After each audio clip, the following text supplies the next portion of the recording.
apa kabar? Kembali lagi bersama aku, Angelie Hart dan Alicia dan Petra.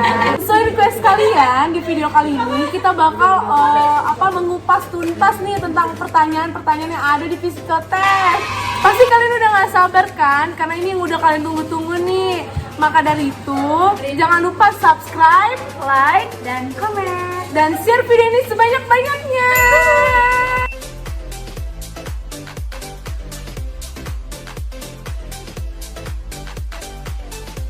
Oh iya, sebelumnya aku mau cerita dulu nih.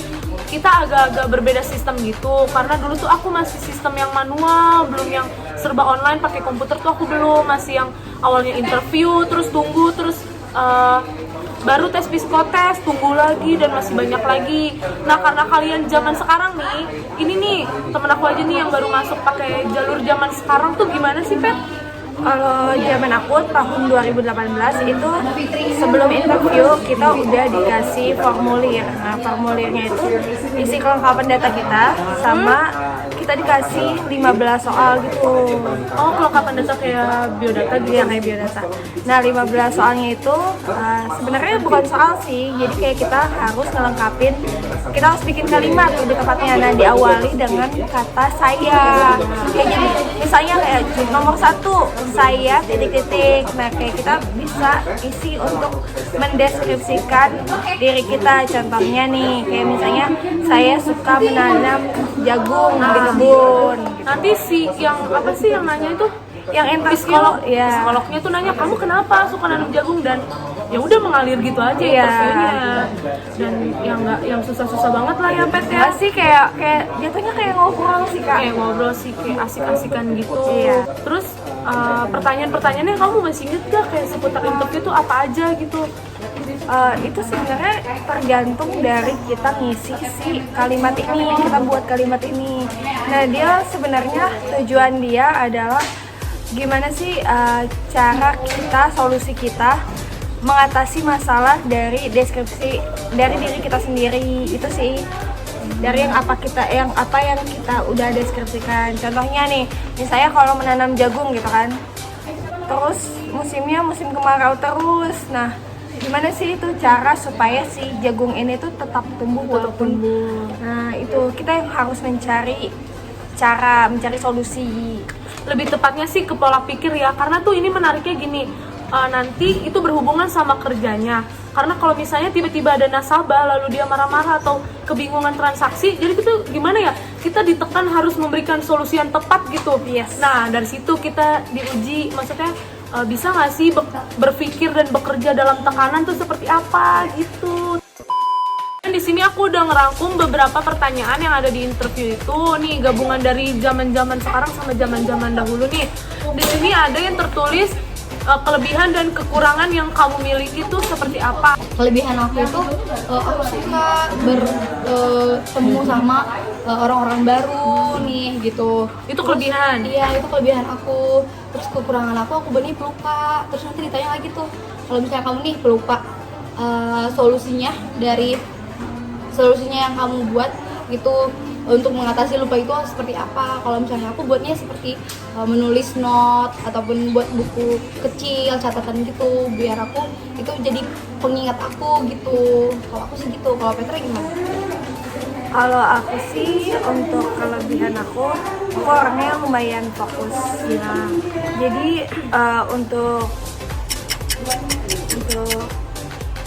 apa ya? Kok aku jadi bingung sendiri? Ya, untuk kayak menghindari hal-hal yang tidak diinginkan, aku udah bisa sih mengendalikan. Nah, cuman kekurangan aku tuh kadang hampir sama sih sama Alicia. Kadang juga aku lupa. Iya, itu udah manusiawi ya. Ya, itu adalah sifat Nenek-nenek aja pada manusia. lupa. Guys, menurut kamu orangnya seperti apa sih? Aku orangnya mudah bergaul, Friendly lah ya. friendly, Terus suka tersenyum, kadang tersenyum sendiri. nggak bener kan? Amit-amit. Terus apalagi? Apalagi ya, aku orangnya penyabar. bukan nyaman sih. Setelah pertanyaan itu, yang tadi tuh, yang kamu orangnya seperti apa, nanti itu nyambung lagi, bakal jadi beberapa Iya. kalimat lagi. Digali lagi sama Ditimpalin, psikolognya. dijawab lagi nih kayak gini. Dan kenapa orang-orang mau berteman sama kamu dengan sifat kamu yang tadi kamu sebutin itu? Kalau aku dulu, aku jawabnya dulu aku sih orangnya berisik, terus mudah bergaul, terus gampang beradaptasi dengan lingkungan tuh aku gampang banget. Yang penting sih kalau misalnya orang mau temenan sih sepertinya karena kita itu adalah orang-orang yang bisa bekerja sama dan memperhatikan teman-teman dan sekeliling kita. Nah lanjut nih, kita langsung ke sama kakak Alicia nih. Tuh, Mengapa memilih melamar di Bank BCA? Ini paling penting banget, ini jawaban kalian sangat diperhatikan. Kenapa aku melamar di Bank BCA? Karena aku merasa nih ya, Bank BCA ini adalah satu-satunya perusahaan yang kayak membutuhkan nih, mencari gitu loh anak-anak yang fresh graduates maupun enggak. Dan itu tuh enggak memandang apa ya, enggak Tinggi memandang badan. tinggi badan, berat badan. Terus pendidikan soalnya dia bisa dari SMK SMA teman-teman, jadi nggak harus yang udah tinggi banget, mesti sarjana D3. ya, karena Iya. masih bisa kuliah juga. Dan juga Bank BCA ini kan bank nomor swasta, iya nomor swasta satu nomor sih, satu. paling Indonesia. memakmurkan Jadi karyawan. kayak ya. patut banget gitu loh dicoba. Nah, dari sini nih kita bisa simpulin kalau misalnya ngelamar di sini tuh nggak mesti cantik, nggak mesti putih, nggak mesti ganteng. Nah, itu dia. mesti kurus langsing enggak. Karena di sini kalian bisa nilai sendiri kita gimana. Trio bere-bere. Trio bere-bere. Jadi nggak perlu insecure atau nggak perlu malu-malu lah, karena nanti juga bakal cantik pada waktunya gitu. Contohnya siapa? Adalah itu nggak usah disebutin. Di pertanyaan selanjutnya nih, kalian bakal ditanya nih, dapat referensi dari mana ngelamar di sini, dan apabila diterima, visi misimu untuk BCA tuh apa kalau udah bergabung gitu? Jawab. Menurut El, Oh, jadi kalau aku dapat referensinya dari temennya kakakku, karena temennya kakakku juga kan sudah alhamdulillah puji Tuhan masuk BCA. Terus karena waktu itu tuh aku bingung banget kak, mau sebelum lanjutin kuliah tuh mau kemana dulu karena sempet gap year, jadi kayak udah setahun gitu. Nah terus temennya kakak aku tuh saranin, Pet coba BCA gitu-gitu. Jadi lah aku masuk BCA. Nah jadi kalau aku keterima ya tadi ya. iya. Visi Kalau misinya. kamu keterima tuh kamu bakal berkontribusi apa gitu untuk BCA? Yang pasti aku bakal bekerja lebih baik banget. Terus kalau bisa ya berprestasi. Ya, seperti itulah aku bakal memberikan apa yang aku punya. Kayak berusaha lebih baik dan terus lebih baik. Melayani lebih baik. Nah kalau dari Alicia nih, dapat dari mana nih info-info BCA kayak gitu tuh? Nah, kalau tadi Petra kan dari referensi dari temennya.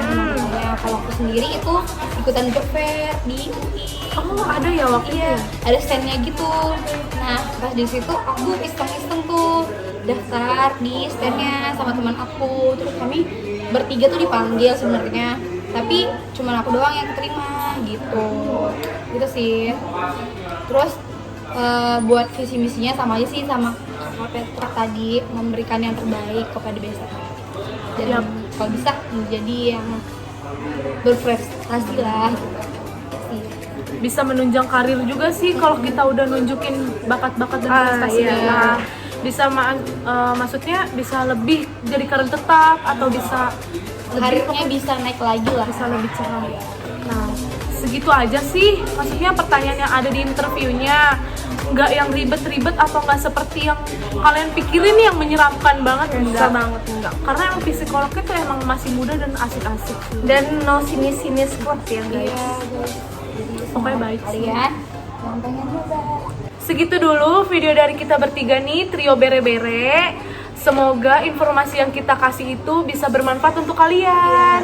Selamat mencoba ya. Selamat mencoba. Bye. Ntar dulu, jangan lupa apa? Oh, jangan lupa subscribe like and comment.